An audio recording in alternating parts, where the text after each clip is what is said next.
We're on page 235, Perek Dalet, the fourth chapter of the second shar of the second section. Simchat Yom Ha'atzmaut, the rejoicing, the joy of Independence Day. V'lesimcha mazo oseh. And the rejoicing, what does it do? Part of the Hallel that we say on all holidays includes the 118th Psalm. It begins, Hodu L'Hashem ki tov ki l'masdo. Give praise to God because His mercy endures forever. Yomer na Yisrael ki l'masdo. Israel should say that His mercy endures forever, and so on. The 24th pasuk is Zeh Yom Asah Hashem Nagila v'nismachavo. This is the day that God made. We should be happy and rejoice in it. And the Zohar says on this, source 2, Bo b'yomo. In it, on its day, Bo b'kudsha b'richu. In it, with the Kodesh Baruch Hu, with the Holy One, blessed be He. When we celebrate, when we rejoice with Yom Ha'atzmaut, Day of Independence, and we are happy with Hallel and thanks, because this is the day that God made, Zeh Yom Asah Hashem, and therefore, because God did these things on this day, Nagila v'nismachavo, we will be happy and rejoice in it. We will be happy and rejoice with the Kadosh Baruch Hu, with the Holy One, blessed be He. The simcha of this day itself flows out of the fact that we are happy in HaKadosh Baruch Hu and what He has done on this day. In the last years, many people have been having difficulties and wondering, U'lesimcha ma zo oseh. And rejoicing, what does it do? First from Koheles, chapter 2, verse 2. This question is asked from a pained heart that is faced with the difficulties that we have today, that is before us. And how do we relate to this, the uprooting of Gush Katif, the northern parts of the Shomron, that we have held for such a long time? Does this mean that we should cease celebrating Yom Ha'atzmaut, the Day of Independence? Here we are going to examine a little bit these things to their root, even though we've touched on them in other places. But because they are so important, and because in the last few years this has been a great bother, great irritant to many people, therefore we are going to address them directly. What is the correct attitude to the state of Israel? How do we celebrate its establishment? What is Yom Ha'atzmaut? Even in truth, as we go on this is the conclusion of the entire Sefer. This is what the entire Sefer has brought us to. Section 2, Chagigat Yom Ha'atzmaut min Torah. The celebration of Yom Ha'atzmaut is a Torah obligation. We've already seen above in the first section, 9th chapter, the Gemara that's brought in Megillah, and for what is the basis upon which the foundation of the days of Purim, that Purim is a holiday. How could Chazal have established it as a festival? Amar Rabbi Chia bar Avin. Rabbi Chia bar Avin says, Amar Rabbi Yoshua ben Korcha, and the name of Rabbi Yoshua ben Korcha, Kal v'chomer. The reason for Purim is a Kal v'chomer. Ma ma'avdus lecherus amrin and shira. What's true when we went out from slavery in Egypt to freedom? We said shira, and that's why we say Hallel on, and that's why Pesach is a holiday. Mimisa l'chaim l'kol sheken, from death to life, all the more so that we shouldn't say Hallel. Rabbi Yoshua ben Korcha is saying that the source for establishing Purim as a holiday is learned out of a Kal v'chomer, from the fact that the Torah commanded us concerning Pesach, and Pesach we are celebrating the emancipation of Israel from slavery to freedom. On Purim, when we have much greater thing to celebrate, from death to life, all the more so that we should celebrate this time. In the footsteps of this Gemara, the Chassam Sofer paskins that the establishment of Purim as a festival is in fact deraisa, from Torah origin. Because the festival is established based upon a Kal V'chomer. And the Kal V'chomer, Afiorte, from minor to major, is such a strong limud that anything that comes out of it is assumed to be from the Torah in and of itself. Even though the mitzvot to Purim, Kriyas Megillah, Mishteh, reading the Megillah, a festive meal, happiness, Mishloach Manos, giving gifts to friends, Matanos Le'avion, giving to Rizbor, were established by the sages. Nonetheless, the fact that there is a holiday, this is from Torah origin. And so when we celebrate, if someone does not celebrate the day at all, I should say, he has transgressed a Torah obligation. And one who does celebrate it, even if he doesn't do it as the Chaim did, he's transgressed a rabbinic commandment, but nonetheless he's fulfilled the Torah command. These are the words of the Chassam Sofer in his Shuvas Yoreh De'ah Siman Reish Lamed Gimel, that the fact that they set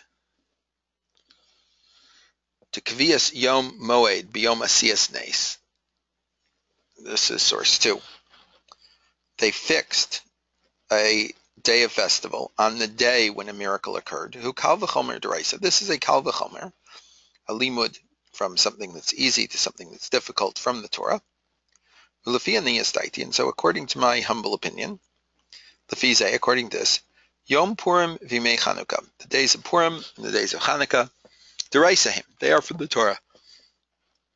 But what we do upon those days, Im lishloach manos or ladlik neros, whether it's to send gifts to other people or to light candles or lasos zeicharach or any other thing to remember the nes, zeyu d'Rabbanan, that's rabbinic. Over ve'eno oseh shum zecher l'mei Chanukah Purim over al mitzvah sasi d'Oraisa, someone that makes no mention whatsoever, does nothing to mark Purim or Chanukah, then he has transgressed a Torah obligation. The Efshar Kriyas Hallel u'Megillah have a Kal V'chomer D'Oraisa, and so it's possible to say that reading Hallel or the Megillah is a Kal V'chomer that's learned from the Torah. Lomar Shira Kamosh Tziva b'Pesach, to say a song of rejoicing just like we do on Pesach. What I skipped in the small print is if you do something that was not what the Chachamim commanded. You fulfilled your mitzvah d'Oraisa, but you can still be a rabbinic sinner. Rav Meshulam Rota, who we discussed in our introductory shirim on the personalities, was a recognized genius, even when he was still very young. His name was known throughout Eastern European Jewry. He was asked by Rav Yehuda Lev HaKohen Maimon, one of the Rav who signed the Declaration of Independence, that Shachayanu on it, Ma emdat halacha biyachas le'etzem kviyat yom ha'atzmaut kechag. What is the halachic relationship to establishing the Day of Independence as a festival? And should we say Hallel? Should we say Shachayanu on this day? And in the long tshuva, in Kol Mevaser, Chelik Aleph, Tshuva Chaf Aleph, Rav Meshulam Rota deals extensively with these questions. In terms of the establishment of Yom HaTzmaut as Chag, he writes, Peshita b'ninut denan, it is clear in our case, Hanogea l'tzibur shel Klal Yisrael, when you're talking about something that affected the entire congregation of Israel, v'yesh kan pidyon me'avdus l'cherus, and there is redemption from slavery to freedom, shnekalu mishibud malchios, where we have been redeemed from the enslavement to the nations, v'nat seinu b'nei chorin, and we have been made free people, Visagnu atzmaut mamlachtit, and we have acquired political independence. V'gam hatzala mimisa l'chaim, we've also been saved from death to life. Shnitzalnu midei oivenu, sha'amdu aleinu l'chalosenu, that our enemies stood up against us to destroy us. B'vadei chova aleinu l'kboa yom tov. It is clearly that we have an absolute obligation to establish this as a holiday. Rav Rota comes to the conclusion that it's a simple matter, that Yom Ha'atzmaut must be a festival, because in the basic fact that the state of Israel was established, there is a emancipation from slavery to freedom, and also salvation from death to life. Just like the emancipation of Pesach, and simultaneously with it, the salvation of Purim. So it comes out of what we have said, that even there exists a Torah obligation to establish Yom Ha'atzmaut, the Day of Independence. And there is an obligation to give thanks to Kadosh Baruch Hu, to the Holy One, blessed be He. There is an obligation to be happy on this day, and that is a Torah obligation, like we saw in the words of the Chassam Sofer above. And these are not dependent upon our understanding at all.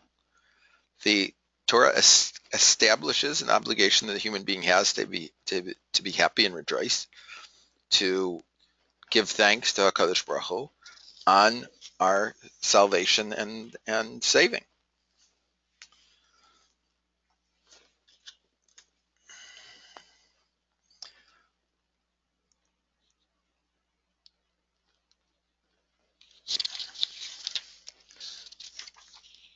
Yomru Gulei Hashem, Arba Chayavim Lahodos, that the ones that are redeemed by God, that 4 people are obligated to say thanks. In the prayers that were established to say at the very beginning of Yom Ha'atzmaut, we start with various psalms of thanks. The 107th Psalm, Hodu LaHashem Ki Tov, Ki L'Lamazdo, give thanks to God because He is good, His mercy endures forever. And who are those that are supposed to do this? Hodu LaHashem Ki Tov, who is supposed to say that God is good? And the Pasukim continue in Pasuk Beit and Gimel. Yomru Ge'ulei Hashem Asher Ga'alam Mi'adzar. They will say, those who were redeemed by God, that were redeemed from the hands of the enemy. Uma'artzot Avtzam, and from the nations they have been gathered. Mimizrach uma'arav mitzafon umiyam, from the east and the west, from the north and the south. These are those that are redeemed by God, and they are the ones that are obligated to give thanks. If we do not feel that this is speaking about us, that this is talking about us, Anachnu elufo hayom kulanu chayim, all of us that are here today, we are alive, it says in Tvarim. If we penetrate to the understanding of Gulei Hashem Asher Galam Niadzar, the redeemed of God that were redeemed from the hand of the enemy, and it was fulfilled with us, our parents, Me'artzos Kivtzam Mimizrach U'Marav Mitzafon U'Miyam, that they were gathered from all the lands into Eretz Yisrael, from the east and west, from the north and from the south. And all of us need to give thanks. The obligation rests upon us to read, to announce, to accept upon ourselves that we were those that were redeemed by God. Our rabbis taught from this parak of Tehillim that there is an individual obligation to give thanks upon each person when certain circumstances have occurred. It's a Gemara in Brachos, Daf Nindalet Amud Beis, third source. Arba chayavim lahodos. 4 different people, 4 categories of people are obligated to give thanks to say Birkas HaGomel. Yordei Hayam, those that traveled over the ocean. Those really went down to the ocean. Holchei Midbaros, those that traveled across the desert. Umishaya chola v'nisrape, someone that was sick and then cured. Umishaya chavush b'beis asurim v'yatza, someone that was in prison and released. The source for this is the pasuk that we said, that occurs in this parak of Tehillim. Yodu Lashem chasto v'niflosav livnei adam. Give thanks to God for His mercy and His wonders to the mankind. It says this pasuk 4 times, and it describes here 4 different types of things. The 4 places where this pasuk occurs, it says Ta'u b'midbar b'shimon darech. They got lost in the desert in the confusion of the roads. Yoshvei choshech v'tzalmaves asirei ni uvarzel. Those that dwell in the shadow of darkness and death. They are tied, they are imprisoned by their poorness and iron. Evelim miderech pshaim uma'avonosehem yit'a'u. Those that have gone away from the road of health, and with their sins they have become entrenched and gotten lost. Yordei ha'am biyanios, and the last mention is those that go down to the ocean in ships. So from these 4 places, Chazal learn out these 4 instances where a person must give thanks. This is the source that we see for when an individual is obligated to give thanks. But more than this, this chapter of Tehillim deals with all of Klal Yisrael. We say it on different times. Asher ga'alam miyad zar, who saved them, in the plural, from the hand of the enemy. Umartzos kibsam, and from the lands He gathered them. It's not one person we're talking about. Mizrach, Marav, Mitzafon, Miyam, north, south, east, and west. This must be talking not about individuals, but about Klal Yisrael. That it's going to be that they are going to be saved from all of these different situations.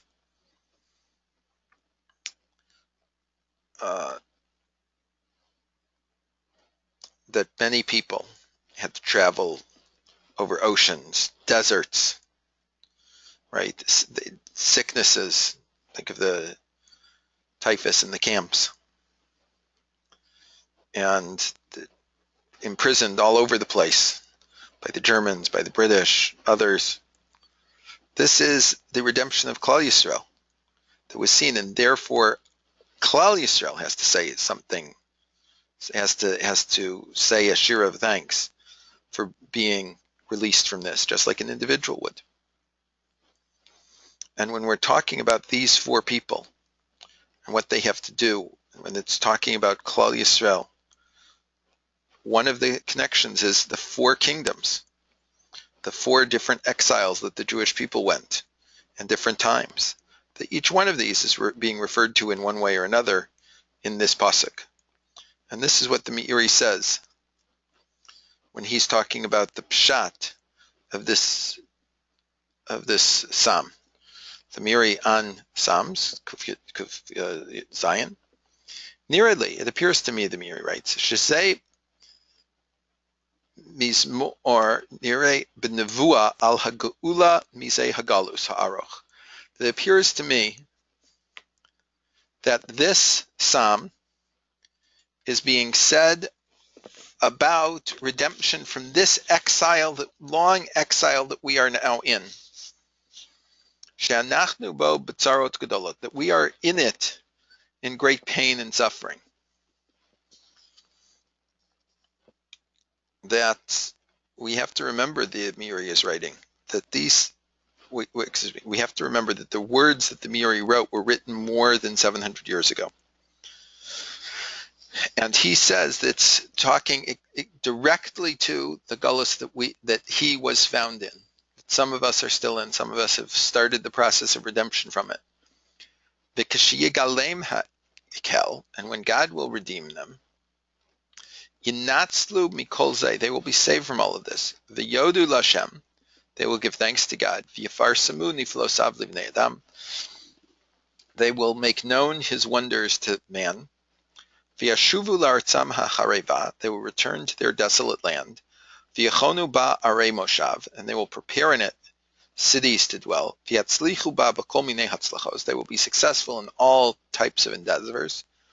Umalah ha'aretz deya, and eventually the land will be filled with knowledge.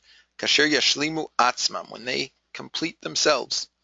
B'chol meinei shlemos, in all the ways of completion. Ru b'siyum tevarav, like it says in the end of this psalm. V'chol avla kafza piha, and all perversion will jump from its mouth. So we see that in this way he explains exactly what we're talking about in the final generations, the words of the final redemption. It would be the return to the new return to Zion, that it would begin to build cities, dwelling places, and as he said, V'yachonu arei moshav, they will prepare cities to dwell in. That's what it says in the pasuk Lamed Vav there. And ki malah haaretz deya es Hashem k'mayim liyam chasim, pasuk in Yeshayahu, the earth will be filled with the knowledge of God, just like the water covers the ocean. Those that are redeemed, as we said earlier, in Tilim Kuf Zion, those that were redeemed by God, Asher Galam Miyad Tsar, that God redeemed them from the hands of the enemies. We recognize and know, all of us, that these things are being said about this, that we have been redeemed. The Master of the universe, he is the one that redeemed us.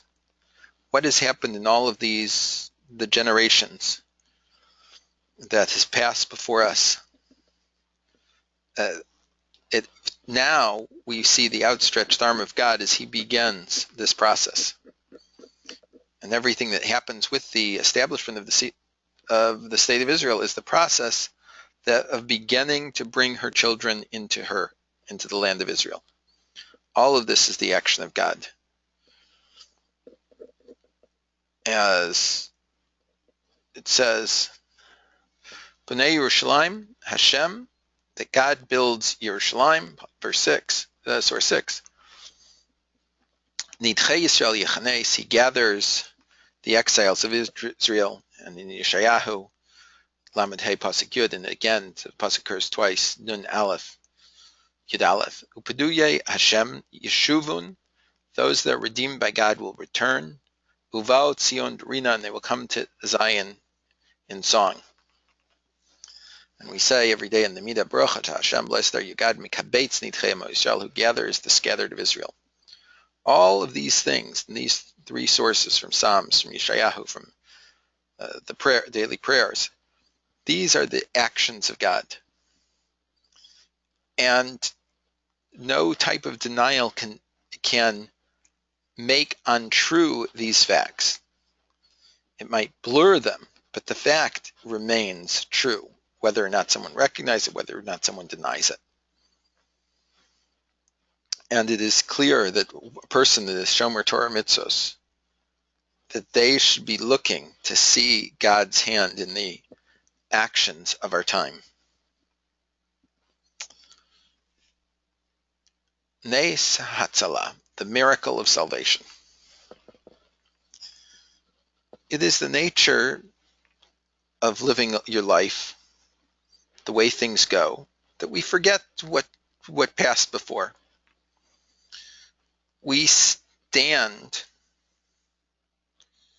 with the power of salvation, of redemption, of help, God's help, that we have received the announcement of the state, the War of Independence, that followed in its footsteps. Drukman says, it is terrifying to this day to remember what was the situation that we were in just before the War of Independence broke out. Do we have in our history, the history of our nation, something that fits this? Of Rabim biad miatim, of the many into the hands of the few. Giburim biad chalashim, the strong into the hands of the weak. Who was standing against whom in this war? There were organized armies, all that every Arab country had. They were organized against this. And what did we have?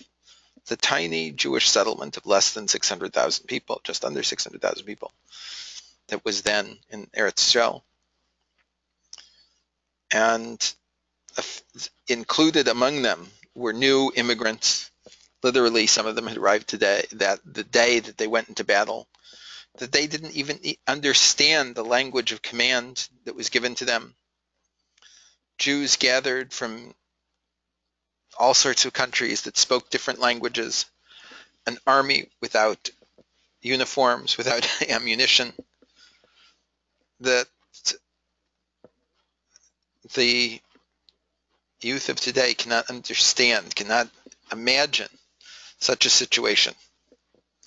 This was literally the situation of the small David. Can't wear armor. It's too heavy for him. Against the giant Goliath. And David's able to throw the stone with his sling into the forehead of Goliath, and he falls down to the ground dead. And this cannot be explained in a rational way. And with normal human thought processes, if you do not take HaKadosh Baruch Hu out of the picture, it just doesn't understand how such a thing can happen. It can only be that a believing Jew sees clearly that there is not only hashgacha pratis, that HaKadosh Baruch Hu is guiding each person's life, but there's also a hashgacha on Klal Yisrael. There's a God guiding what's happening to all of Klal Yisrael. When you think of the announcement of the State of Israel and everything that went in the War of Independence that came in its immediately afterwards, it shows us, Ve'ata b'rachamecha rabim mesarta rabim biad ma'atim. You in your great mercy gave over the many into the hands of the few, that we say in the prayer of Al Hanisim on Purim, Chanukah, and that we say on Chanukah, I'm sorry. It's clear to us that we should go and give thanks to God over this, for 8 days by Chanukah, because of Baal HaMilchamos, because God was guiding the war. And it was him that was Masarta Giburim Biad Chalashim V'Rabim Miad Me'atim, that gave the mighty into the hands of the weak, the many into the hands of the few. In Purim, it's obvious for us to understand that the Master of the world, who does everything, who is V'ata b'rachamecha rabim, and you in your great mercy, hafarta et, you untied his advice, v'kalkalta et machshavto, you messed up his thoughts, v'hashivosa lo gemulo barosho, and you paid him back exactly what he wanted to do. He wanted to hang Mordechai, so he got hung, and so on. Purim, it appears that everything is falling the natural way. The queen intercepts the king, and everything works out all right. It doesn't seem immediately obvious to us that God was involved in this process. But we have to see who is standing behind the screen, running the dollhouse, making the puppets move. And then Hanukkah is also true, that one could ascribe it incorrectly to the way of nature. This is a natural phenomenon of such a thing occurring. But we have to be able to see and understand and feel that this is HaKadosh Baruch Hu who's controlling everything that happens to us. And to a certain extent, there's also the fact of the declaration itself, where we see that at the time there were two great blocks in the world, the East and the West. Before the fall of the Iron Curtain had just gone up. And on nothing did these two take the same position. These two blocks, the East, the first world, the communist world, had the opposite opinion about everything. If one said what, yes, the other said no. But at this one historic moment concerning the United Nations vote on the State of Israel, both of these two groups decided to do the exact same thing. Both of them decided to back against the Muslim bloc that the State of Israel should come into existence. Rav Soloveitchik said that it is possible that the entire purpose of the United Nations coming into existence was for the declaration, the decision of the United States, that there should be a Jewish state in Eretz Israel. Nisei Tashach, the miracles of 1948. Rabim biad miatim, the many into the hands of the few. Just before the announcement of the independence, the Arab states said that within a week or less, they would slaughter the entire Jewish population of Eretz Israel. What they would say is, we will sweep them into the ocean. This was not a joke. This was a real threat that their armies would push forward from the north, from the east, from the south, and also with their navies in the ocean, to destroy this small remnant. The slaughter of Kfar Etzion, which happened on the day before the afternoon when the independence was declared, was what people thought was going to be the fate of the entire Jewish settlement in Eretz Israel. If they were not able to overcome the Arab armies attaching them, the organized and irregular armies that were coming to destroy them. 600,000 Jews that were then in Eretz Israel against millions of Arabs that came to fight them. Tzahal, the Israeli Defense Forces, had not yet been established. The amount of ammunition that they had was almost non-existent. The amount of guns they had were almost non-existent. It's interesting, when you read Golda Meir's My Life, she gives a complete account of the arsenal of the Haganah. That's not the complete arsenal of all the Jews, but it's at least 95% of it. And she says that the Haganah at the time had 10,000 rifles, 1,000 machine guns, a few hundred mortars, and so on, 4 cannons.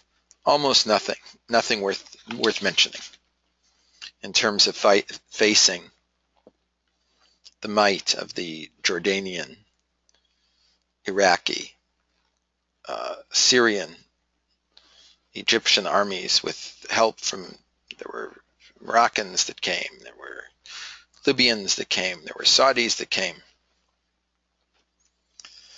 So if you think about Hanukkah, the reason why we celebrate it was Masarti Giburim B'yad Miatim, that you gave the many into the hands of the few, all the more so that now that we've seen it in our own eyes in a much greater way than they had in Hanukkah, that this should be established as a holiday. There's also an aspect called Gevura HaHachlata, the strength to decide. In the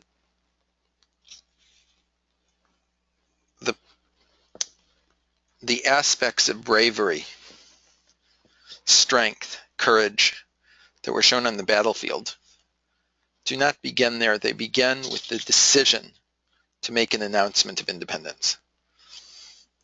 The situation in the Arab countries that were threatening to wipe out the Jews within a matter of days of their independence. The United States that had supported the United Nations Declaration announced that it was not going to get involved. There was a weapons blockade. And also within the Yishuv itself, there started to be questions and differences of opinion on how this should be decided. In the end, when they took the vote as to whether they should announce an independent Jewish state, it passed by 2 votes. This is in itself a miracle, that they declared independence at that time when everyone was counseling them not to wait. And Baba Metzia, Daf Kufa Amud Aleph, quotes a brisa. Roe Shahaya Roe, a shepherd that's shepherding, Viniach Edro, and he leaves his flock. Uba La'ir, and he comes to the city. Uba Zev V'taraf, and the wolf comes and attacks the sheep. Uba Ari V'daris, a lion comes and uses his claws to kill.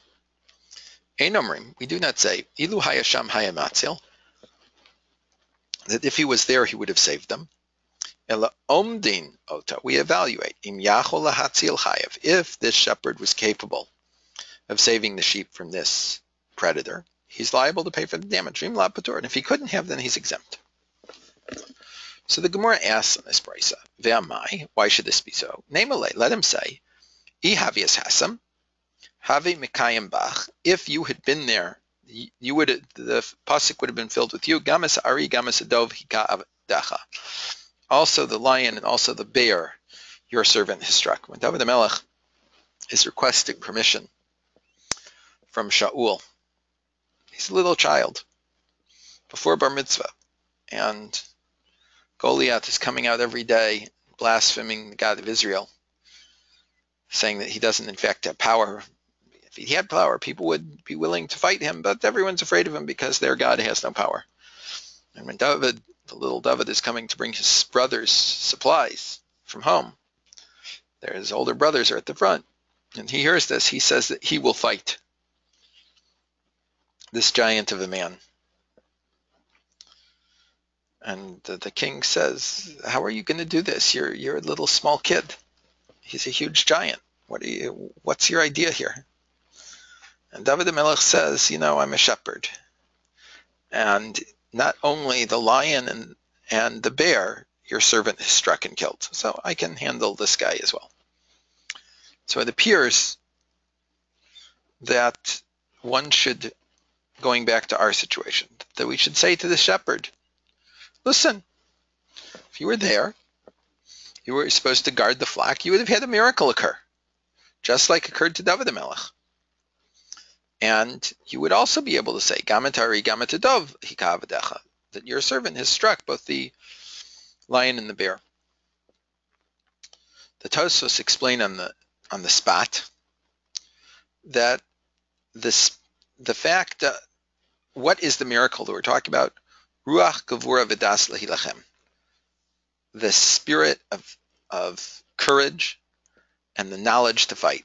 That is to say, that the person that has Ruach Gavura Vidas Lahilachem, the courage to fight, the spirit of courage, the knowledge of warfare, this is the miracle that's given to man, that he can go out from what his normal essence is, and with that, he can face a challenge that he normally wouldn't be able to. So what we see here is that the nature of the Jewish agency wasn't so much to take on the entire world. It was to try and get the help from here and here and here. When everyone turned against them, it would have been in their nature to accept the situation. However, what do they do at that point? They are dressed, they are enshrouded, clothed with the courage, the fortitude, the strength, the ability to stand up. And in that way, they are able to come to the conclusion that they have to announce the establishment of a state. That wasn't an obvious or clear thing that they should have been doing. Next week we will complete this parak.